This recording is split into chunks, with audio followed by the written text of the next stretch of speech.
Saturday after the launch until the festival ends. Kiriko, Maroon and String Band Music Festival 2024, April 26th to the 28th.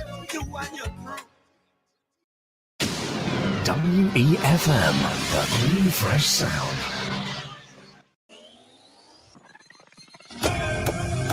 Rise and shine. Let's get ready to take on the day. Activated Mornings on WEFM 99.9 is on now.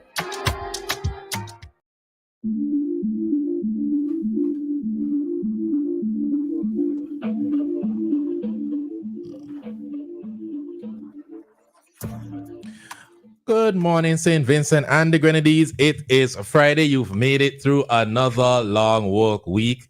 Well, most people, if you're like me, and your work weekend tomorrow. But for most people, today is the day that the work week ends. Good morning to everyone on their way to work, school, just starting the day. Good morning to everyone in the diaspora. Good morning to everyone always locked on to 99.9 WEFM, the clean, fresh sound.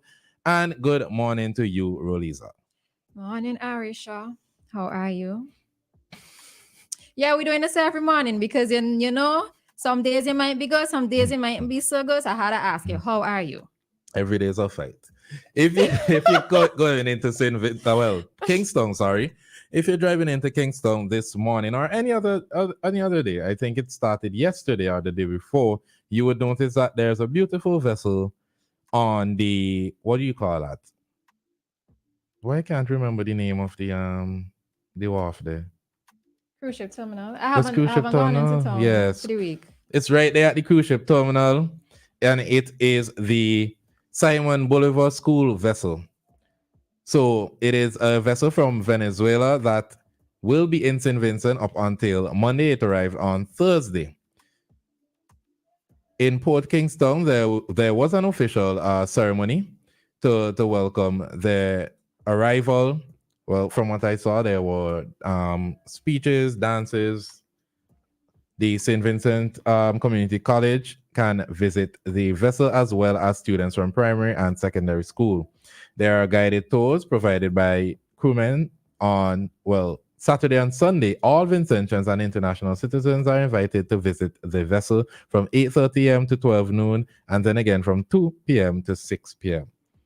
What is it? The Simon Bolivar School vessel is a training vessel for the Navy of the Bolivarian Republic of Venezuela, which trains cadets and future officers of the Venezuelan Navy and projects the image of Venezuela in all ports of visit. The ship is named after Simon Bolivar, the liberator of Bolivia, Colombia, Peru, Ecuador, Panama, and Venezuela. So I saw some little clips of inside, and they have flags of all these countries. It looks really beautiful. Very, very beautiful. The ceremony it was live streamed? I don't know. Oh, okay. I just remember seeing it, but I don't remember where I saw probably it. was on API or something. Maybe I was watching API. Yeah. Maybe I was watching API. Yeah. So they have these visits. Schools are allowed to go on visits. I mean, it's something different. It does look from the photos. As I said, I haven't gone into town for the week.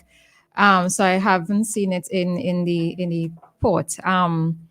But it is an impressive ship from what it is I've seen from the photo itself, you know. So those students who are able to go and to visit, I would certainly encourage you to. I think it's something that would be exciting because it's not every day, especially it's not every day you get to board a ship or a ship of this type of magnificence and a ship of this sort of history, you know. So it's open to the public as well. So those of you who can go, I would suggest and urge strongly that you do so. All right. So good morning to Anne, Eugene, Joshua on the live this morning. And Trevor on the WhatsApp. All right. And question this morning is driving unlicensed a norm in rural areas? Now, there's a story on Eyewitness News. An unlicensed driver fined after driving unlicensed vehicle into police station yard. So according to Eyewitness, an unlicensed teen driver who drove an unlicensed and uninsured vehicle without registration plates into the yard of the police station has been fined $2,800 EC. Ronan Filgens, 17 of London Sandy Bay, pleaded guilty to 4 traffic charges when he appeared before Magistrate Kiwana Jacobs at the Georgetown Magistrates Court.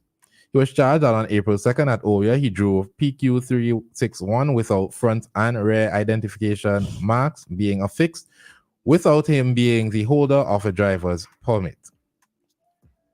So the prosecutor, Corporal Delano Charles, told the court that at 2:40 a.m. on April 2nd, PC 1000 Miners was on duty at the Oyo police station when he saw the defendant drive motor vehicle onto the police station compound. There were no number plates affixed to the front or rear of the vehicle. Miners approached the driver, identified himself, and asked why the number plate was not attached to the vehicle. Agent responded, "I do not have it." Miners checked inside the vehicle and found nothing illegal. However, when asked for the driver's license, agents told the police officer, "I do not have any." Further investigations revealed that the registration plate PQ361 belonged to the vehicle, but the registration expired on July 31st, 2023. In handing down her sentencing, Jacobs reprimanded and discharged the defendant for using the vehicle without relevant licenses and fined him on the remaining charges for driving without the holder of a driver's permit and driving without the relevant identification marks. The defendant was ordered to pay 900 EC dollars, had to be paid EC $100 forthwith, and the balance in 4 months or spend 1 month in prison on both charges. And for using vehicle without policy of insurance in respect to third-party risk, Fulgence was fined $1,000, of which he was asked to pay $100 forthwith and the balance within 6 months or 2 months in prison. He was also disqualified from obtaining a driver's permit for a year. What are your thoughts, Roleza? Yes, that's Ari asking me. I think I couldn't understand the story in the first place, in the sense where is it because he was so young, his innocence in terms of it's an unmarked vehicle and you drove it directly onto the police compound. I think that was my first curious thing. Driving around with it also being unmarked. He also also doesn't have a driver's permit.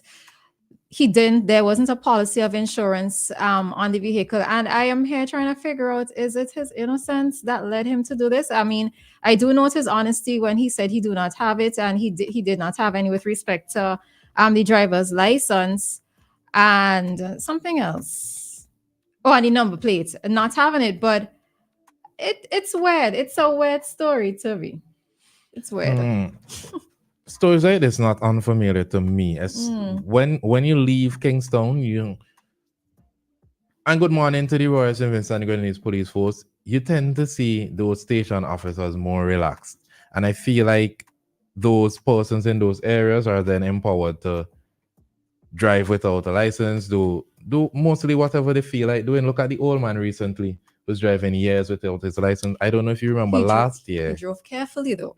He drove very carefully. Yeah, but this guy, he wasn't driving recklessly. No, right. What I'm saying, but to be driving 40 years without ever being pulled over as well, that's quite interesting too, So yeah.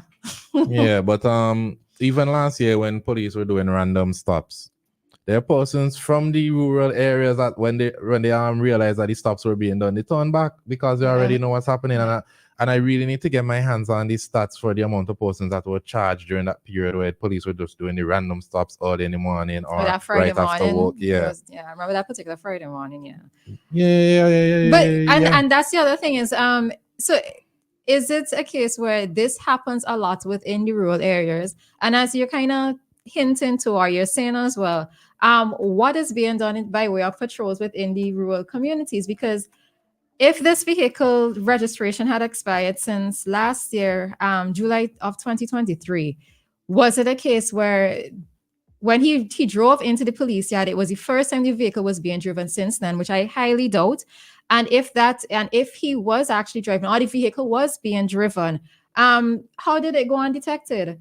I think one of the first things is when I'm driving is if I see a vehicle without the license plate, like my eye just gravitates towards that. So if this vehicle is being used within whatever the community or communities is, how is it that nobody picked up on this and nobody said anything? And had he not driven into the police yard, how long would this have continued for? Is he the only one?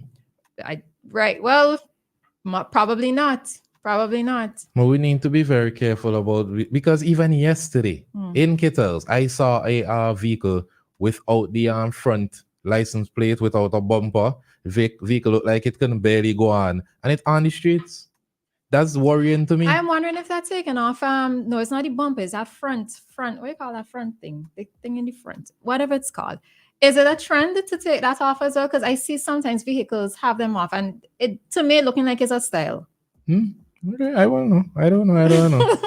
But I do think that these officers in the rural areas, you really need to do more to combat this. And even if it to me is a case of just standing up in front of the station and observing traffic, observing the vehicles You're that might asking pass them as to well. do work? That's crazy.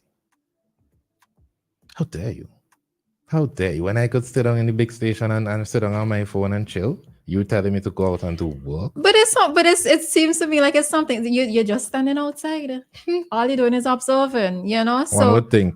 what is how much of this happens, and it's just a strange story to me. And I think stranger to me is the fact that he drove onto the compound. It's like, why did he not realize that what he was driving and what he was doing was incorrect?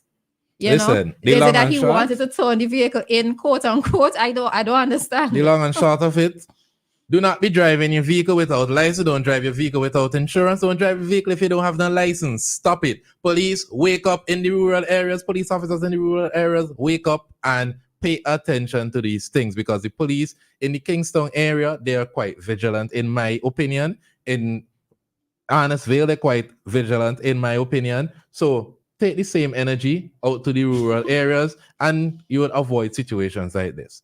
Now, speaking about teenagers. Before you go on to that, Trevor made a comment. He said he had the opportunity to see the ship that we were talking about, Simon Bolivar ship, and he said I had the opportunity to see the ship as a student, one of the many things on your bucket list of things to do. All right. So if anybody needed another reason to go.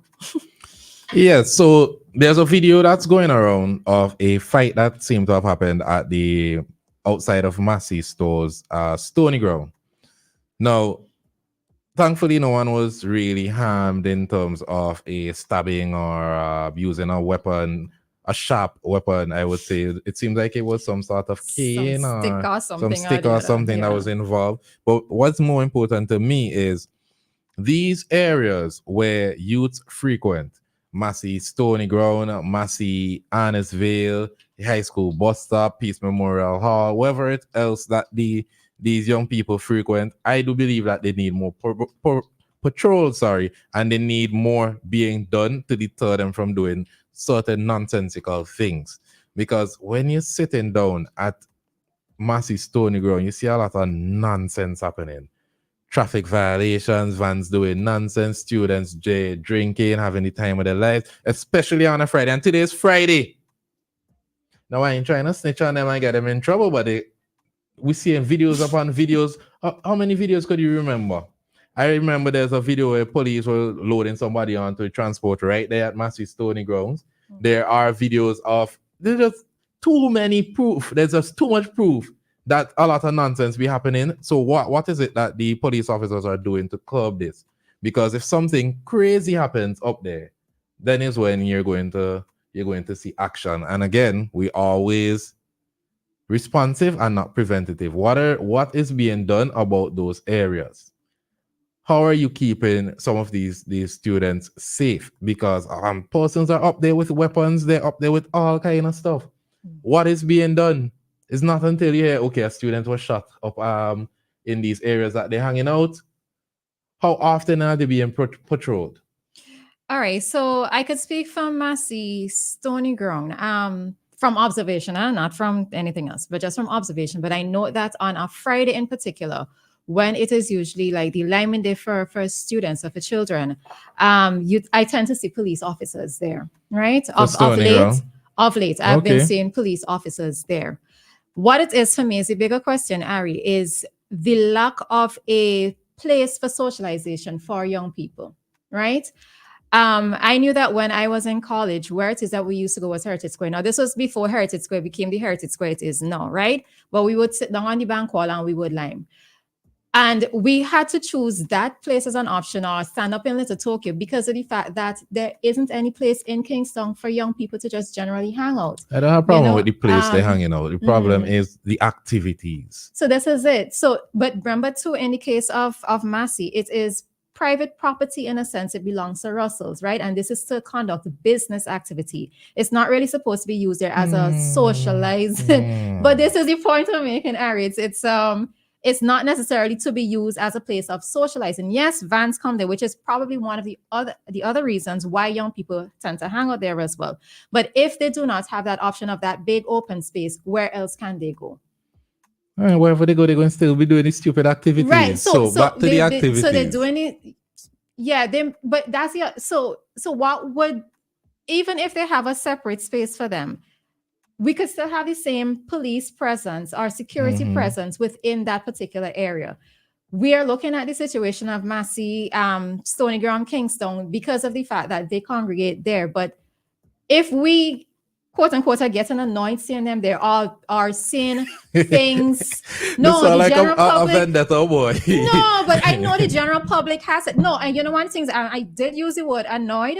Because of the fact as well, too, you park your vehicle there to go into the supermarket or go to the movies or go wherever, they're leaning up on your vehicle. They're resting on your vehicle. Okay, right? Tanti. Don't call me Tanti because it's the truth. Okay, Tanti. You're driving out, they're watching you like where it is you're going. Like you're not supposed to be driving out.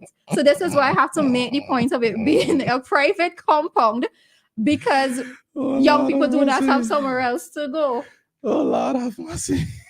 You see, you and your silver. Hold on. The time is 7:32. We'll be back to discussing some more. We have to take a break and we'll be back with your traffic talk. And then at 7:45, Activated Mornings returns this morning. General Hardware still has